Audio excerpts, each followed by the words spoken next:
words, not mine. Never forget your heroic origins. Never fail to seek divine guidance. And never lose your natural, God-given optimism. That was Nancy Reagan from the 1996 Republican Convention. She will be laid to rest right next to Ronald Reagan in Simi Valley at the Ronald Reagan Library, which, oddly enough, we visited. We took a bunch of KTRS listeners there in January. It is a beautiful place, and I highly recommend it. One of the people who covered the Reagan White House was ABC White House correspondent Ann Compton. She has put down her grandchildren long enough to take a couple minutes with us. Good to hear your voice, Ann Compton. Good morning, McGraw. What are your thoughts as you hear the passing of Nancy Reagan? Well, all she wanted to be was with her husband, and she was quoted as once asking, I think it was Billy Graham, just tell me that when I die, I will see Ronnie again, and he said, you will. I remember that sight of her by his coffin where she just couldn't take her hands off of it.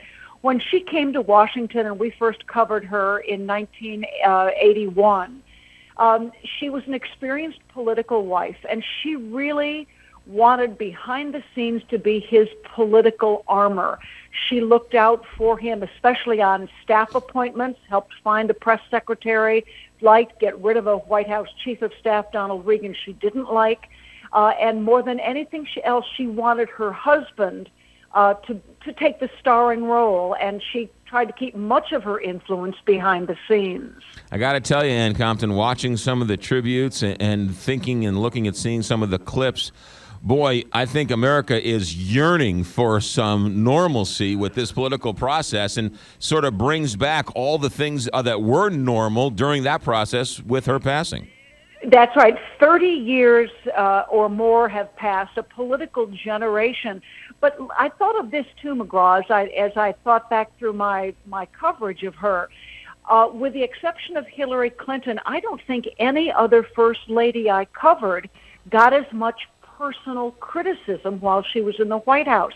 She wore elegant clothes. She borrowed designer dresses for state dinners and was criticized for that on ethical grounds. She went out and bought new White House china, red china with the beautiful gold detail on it, because they planned to entertain a lot. But it was at the same time when her husband's West Wing was cutting budgets, including school lunches. So they quickly found a foundation to come in and pay for that. And she mocked herself doing a funny dance routine or singing routine about wearing secondhand clothes at a press dinner one night. That self-deprecating humor did work in her advantage. Some of her children are saying that without Nancy Reagan, there was no Ronald Reagan. Would you agree? Well, there would have been a Ronald Reagan, but would he have been the same? Probably not. His oldest daughter, Maureen Reagan, once told me, I was doing a documentary about Camp David, the presidential retreat in the mountains about an hour north of Washington, where the two of them, Nancy and Ronald Reagan, went every single weekend, just the two of them.